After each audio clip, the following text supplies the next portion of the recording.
Would you like to reduce your net fleet fuel spend by 10 to 23%? Could you use that money in other areas in your company while reducing your carbon footprint at the same time? Click the link below and learn more. Hey everybody, welcome to FEI Freight Executive Insights. I'm Michael Vincent. I am not the freight executive with the insights, but Kameel Gaines is the freight executive with the insights, and she is the founder and CEO of Rig on Wheels Broker and Recruitment Services and the host of the Rig on Wheels show. I nailed it, right? Well, Yeah, there's a bunch of other stuff that's in there. I mean, you're empowering people and motivating people and doing all other kinds of stuff. And I stalked you on LinkedIn. I've been to your website. I read all about everything on the website and everything. But Kameel, tell us about the Rig on Wheels, the company and the show. Well, I started the company first. Thank you for having me on your show. And I like your background. You all groovy. It's a vibe, right? I like that. It's a vibe. It's a vibe. I appreciate it. Yeah. But I started 15 years ago, this January coming up. It'll be 15 years. My mom named the company. I'm not really that creative, so I can't take that credit. It's the mom. But I started 15 years ago. I've been in sales and marketing well over 20 years now, but I've been in this industry for coming up on 15 years. So started in my living room in Chicago. I live in Houston, Texas now for the last 10 years, but started in my living room in Chicago. And we scaled to a full truck driving recruitment agency. And now for over a year now, we have the Rig on Wheels show, which is the first and only truck driver recruitment show. So we talk about, all of the industry insights. We talk about DEI issues and news and everything like that. We talk about retention, goods, bads, uglies. Nothing really is off limits. I like to kind of test the waters. I'm the one that you like to push the boundary. I'm a boundary pusher. Yeah, that's okay though. It offends some people. Sometimes you step on a toe or offend somebody or something like that. But you know what? That's how we grow, right? Yeah. And if you're small-minded enough to get offended and hold a grudge or whatever, and not see the point, the bigger point, then you really need to rethink yourself. Yeah, absolutely. And so we've been doing this now for over a year, still growing, still learning and all of that. And then Rig on Wheels has a product line called Faces of the Road. So it's a calendar, and what it does is it celebrates the diversity of the truck drivers. Oh, wow. Because our truck drivers is not just one thing, but a lot of times when you see paraphernalia out there, it looks like truck drivers in America is just one type of folk, but it's not. Our truck drivers are men, women, trans, the LGBTQ, it's Black, white, Asian, Hispanic. So we just cover. There's even a Canadian in there too. Yes, everything. And we're literally here to celebrate everybody, celebrate the diversity. Amen. So that's what it's about. And literally, yes, we got drivers that come from all walks of life. And that's what diversity is. And that's what America is. We're a melting pot, right? We're a melting pot. And that's what makes us great, is our division of ideas and being able to meld them into a similar path forward, right? Yeah. Even though they're different ideas. I hate the division that comes with this time of every 4 years, et cetera. It gets frustrating. The good part is once this season kind of passes, we get back to business, but it's unfortunate that we don't come together a little bit better. But let's not get into the politics. Let's stay in the politics of trucking. December 1st, we'll be good in the holidays, and everybody be back to loving each other and kissing each other. And we'll be kissing each other under the mistletoe, right? I'm a Grinch type of person, but it's the mistletoe, right? That's what we're supposed to kiss. Yeah, under Okay. the mistletoe. Yeah. Okay. Under the mistletoe. That's right. That's absolutely. But don't hang it from your rearview mirror in your truck cab because you shouldn't be kissing while you're driving. Yeah, yeah, yeah. No, no, no. I'm gonna tell Keep my your hands driver, on the do not wheel. kiss while you're driving. That's a safety issue. No kissing. That's exactly right. So let me ask you this, Camille. So I mean, your background up until you got into recruiting truck drivers would not lead me to believe that you would start recruiting for trucking jobs. What Mhm. was it that made you do that? Did you start the recruiting agency for truckers, or did you Yeah. just kind of start the recruiting and you fell into it? How did that work? No, okay. So I've always been into. Okay, so I come from a trucking family, but I'm in Oh, okay. Chicago, and it's not as if we sat around talking shop. Yeah. I was in the business for years before I found out that my mom actually worked in her younger years for a supplier, like for what we would consider like a dedicated account, right? A ship, Okay. Yeah. Superior Coffee, like a big shipper. Yeah. So we didn't talk shop, and it if I probably was born and raised in Houston, that's probably something we would have talked about more of, let's be honest. But I did come from an entrepreneur family because that's what my mom was when I was growing up. So we talked that, and I am this business wasn't the first business I've ever had, but prior to it, I was, like I said, I've always been in sales and marketing, but I was working at another job and had got laid off. And so I went right back into recruiting and answered the ad, and that's what led me into recruiting truck drivers. I got you. So that's kind of what led me into this particular product. Yeah. So Being how has before we get into what is happening now, tell me, who do you service? Do you lean on towards the side of the drivers, people looking for the jobs, or people looking for the driver, or both? both. But we are driver centric. Okay. So yeah, I'm not a freight gal, so that's not really my expertise. Have we moved freight? Yes, we're brokers, the whole nine. And we do have that. So in case we partner with someone, we're able to do all of that full service. However, we're driver centric. So But within big or for within Rig on Wheels, the the company, mhm. you also broker freight. Yeah, we're freight brokers, but we haven't done. That's not our thing. It's That's not not your. our passion, right? Gotcha. Have we Yeah. moved freight? Yes. Are Gotcha. we DOT compliant? All of that stuff? Yes. But basically, if we partner with someone that needs that, we're here to be able to service you for it. I got you. But that's I got not you. our. That's not what we are really do. What we do, we're recruiters. Right. So recruiting is. I mean,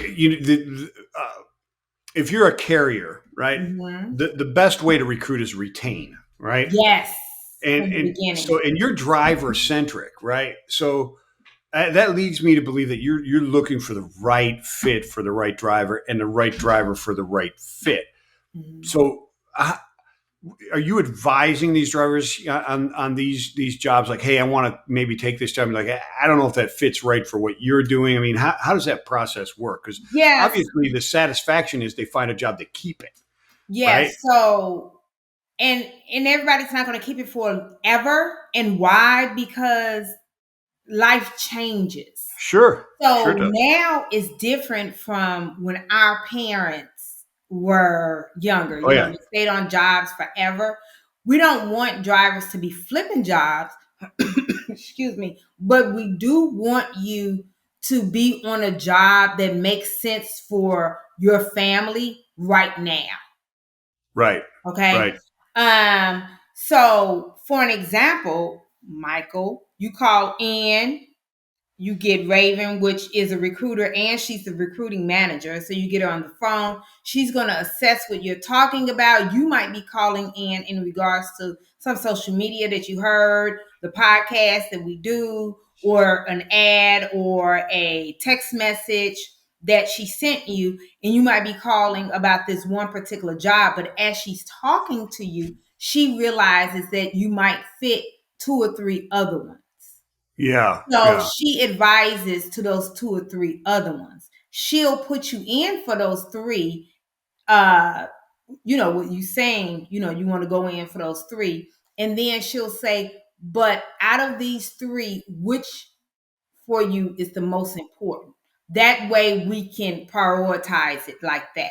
We don't want to put all your eggs in one basket for obvious reasons, just like everybody grandfather told them. Don't put all your eggs in one basket, Michael, right? Right. Um, but that's how we do it. We're not married to any one company, okay? But Gotcha. our point is to get you as our client, which is the driver in one end.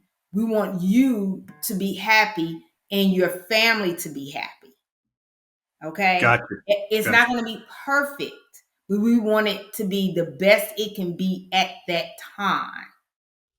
And it's a really good point that you bring up, you be happy and your family be happy, because you know as well as anybody, if your spouse is not happy with the way you're being treated, or your work, you can't be happy either, No. right? It's And got if to you be a don't have a mutual. spouse, it could be your mom, whomever it is that you have a life obligation to. Yeah, that's a good point. That's a good point. That's a good You way of know what saying I it. Yeah. mean? So it could be you might have children, but the children might just be along for the ride. It might be somebody else that is the life obligation that's the the Yeah. the reason why you have to make these decisions, right? And Yeah. these decisions might only be for 18 months. But we want to provide this service for you. So if that carrier does not have what you need after those 18 months, you come back to us. Gotcha. Now the Gotcha. carrier might have what you need and you transfer within that carrier, but sometimes they don't. Yeah. But then And our other client is on the other end and it's the carrier. you're So right. You got clients on both sides. Yes. right, we want to get them their ideal driver.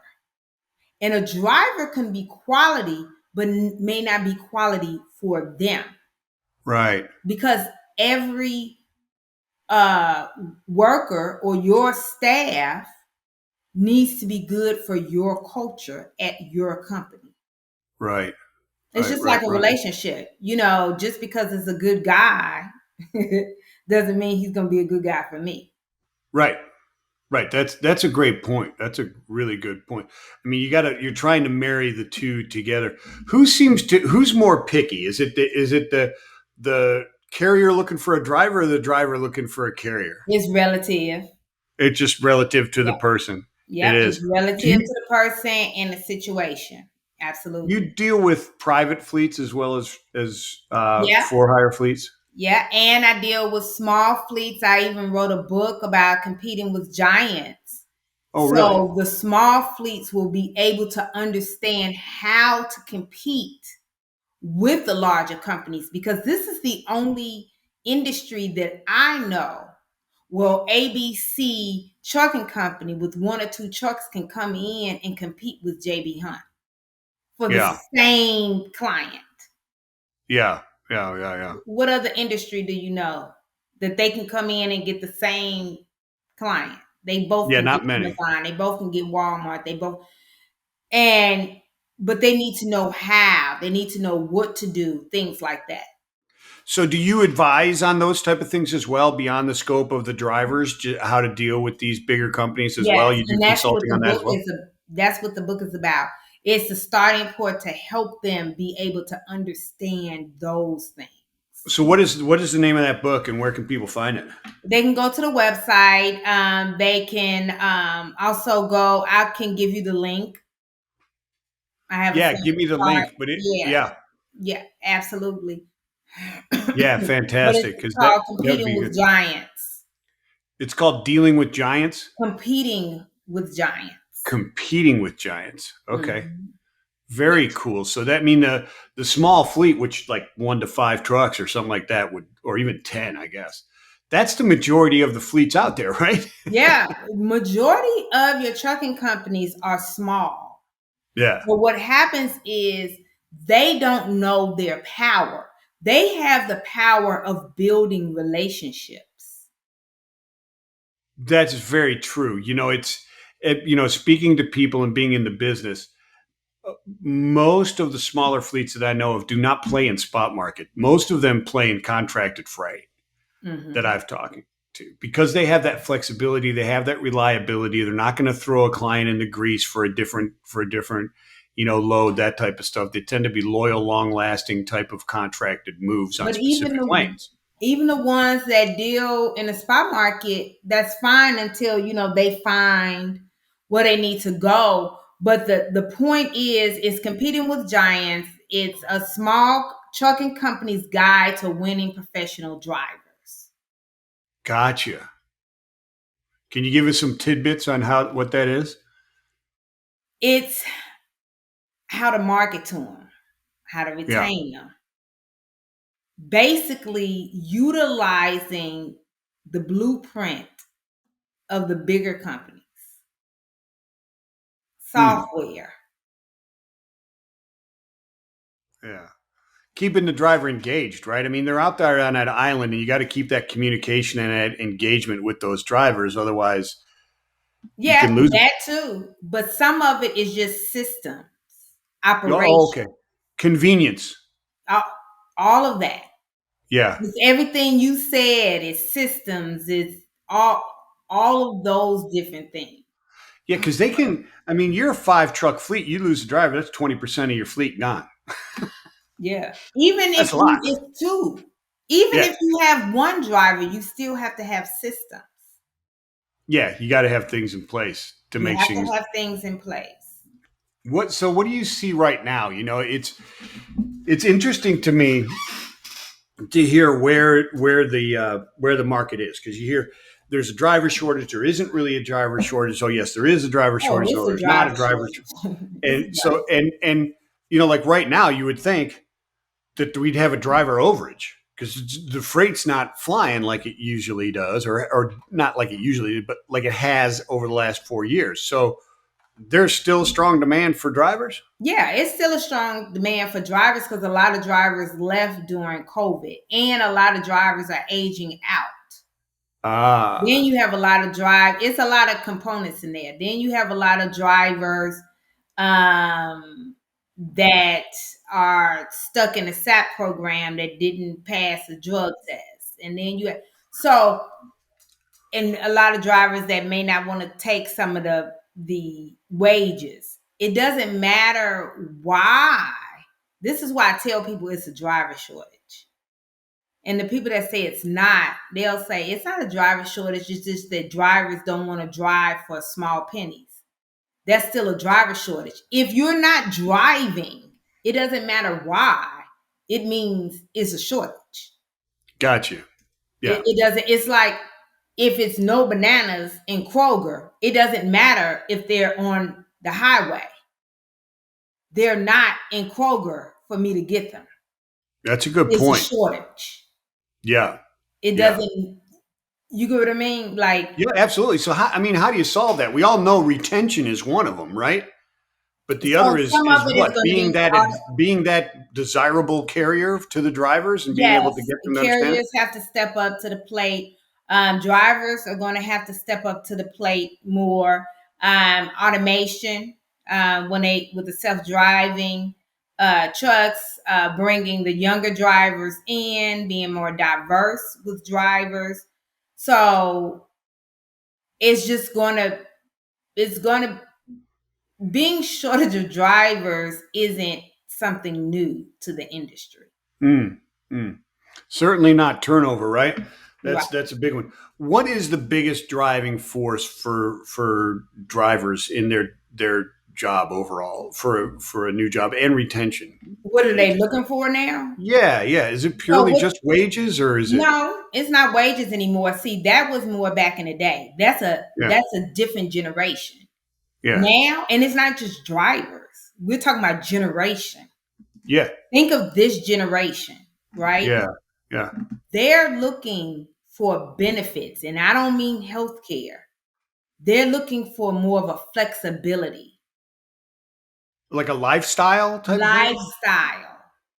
So you simply have to ask them, talk to them, listen to them, and meet them halfway. You can't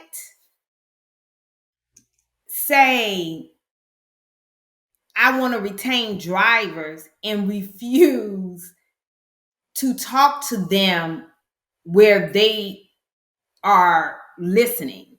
What I Yeah, mean by that is you have some carriers that are refusing to utilize pod. I have a truck driver recruitment show. right. They need to be on there so we can recruit these drivers. Yeah. They've That got to be able to get their culture, their show's got to be out there in front of the face so that people understand it. But then they have to, I mean, there's a bit of mistrust there too, right? Because everybody puts on they put on these nice facade and then they get into the job and it's just like the old place, right? I mean, you got to back up the talk, yeah, right? but the once you are these videos and Yeah. you see that type of thing, these just postings and billboards and all of that type of stuff, that's old school. Right. But actual videos and talking, and then the driver being able to, excuse me, talk back, say things back, interact. Yeah. Yeah. That's important. Yeah. That's where you build trust. So if you're talking about building trust, you have to build trust how this generation responds. Yeah. You can't That's build trust how the boomers respond. yeah. That's an important point because it's. I was talking to someone and they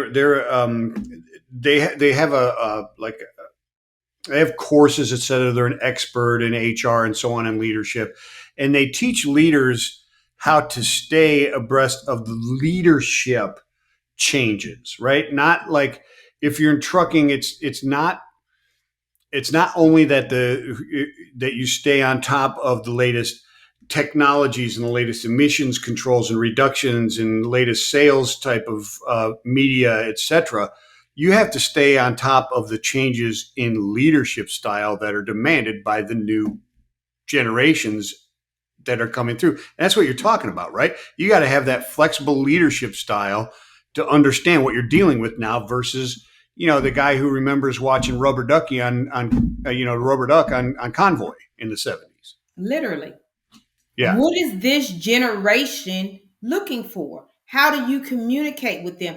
That is where DEI comes in. Mm, Everybody can't look the same that you're talking to. That is why I gotcha. preach that so much. If Mm, everybody is sitting around looking the same age, the same background, the same education, grew up in the same city, then you're going to get the same answers. mm, good And point. that makes no sense. Yeah, and the last thing you need to know is, as a leader, the last thing you need is a bunch of yes people around you, right? You Right. need you need that. You need different responses. You need to, our youngest recruiter just turned 21. Wow. Okay. She writes the blogs for Rig on Wheels. Yeah. The Yeah. insight that she has is great. It makes me think, like, oh, okay, I didn't think about it that way. When my daughter, which is also 21, says, "Oh, I'm watching TV," she's not watching a TV screen sitting at the. No, she's watching her phone. She has no idea when her shows actually come on. She does not know what channel they come on because she's looking at some type of streaming or YouTube. But that's what is considered TV, including Yeah. my mother, which is 80 some years old. Yeah. And those Yeah. are two totally different generations, right? We're talking Yeah. about literally 60-year span. If you Yeah. ask It's my mother amazing. what channel or time her shows come on, she wouldn't be able to tell you. So you have to meet people where they are. And I think that is what we need. Those are the things that will help. Yeah. I love it. I mean, it's perfect. 26 minutes blows by fast, Kameel. And I love the conversation. That's a great thing to end on, except I have one last question Love it. because on the Forbes Business Council, okay, this is not, don't get worried. It says that outside of work, you family, which is fantastic, but live music. So I'm interested. Who's your favorite artist? You can tell mine, but there's three of them behind me. You got Lennon, you got Joe Strummer, and you got Bob Marley. Those are my three heroes. I'm Who's so your hero? all over the place because it just depends on what type we're listening to. So if we talk Yeah. about hip hop, it's gonna be MC Light. If we talking about, it just kind of depends. What show have you gone to and you went, that kicked butt? That was amazing. Jill Scott. Okay, there you go. That's what I wanted to get. That was the one, huh? That was the mover. Yeah. That's She's fantastic. good. Yeah, it doesn't even matter how big the venue is because No. I've seen her in some huge venues and it makes me feel like I'm in this little bitty cafe. Yeah, yeah, yeah, yeah, yeah. Like she's singing right to you. Yeah. Yeah, yeah, Yeah. yeah. Unbelievable. That is fantastic stuff. Hey, Kameel, where are people going to either recruit or get a job as a driver and find out more? Well, telephone number is 281-968-3100, or you can go directly to the website at rigonwheels.com. But if you want to get in touch with me, I'm Kameel Gaines at LinkedIn. Kameel Yep, Games. Gaines. And the podcast, they find an interest anywhere? Yeah, you can go to the best place is YouTube. So if you Gotcha. go to Rig on Wheels channel, we had a playlist on there. Fantastic. I appreciate it, Kameel. Thank you so much for being on. Thank you. Have a Right great on. day. Thank you. Hey, everybody. Thanks for watching FEI. We'll see you guys next time. Peace and love.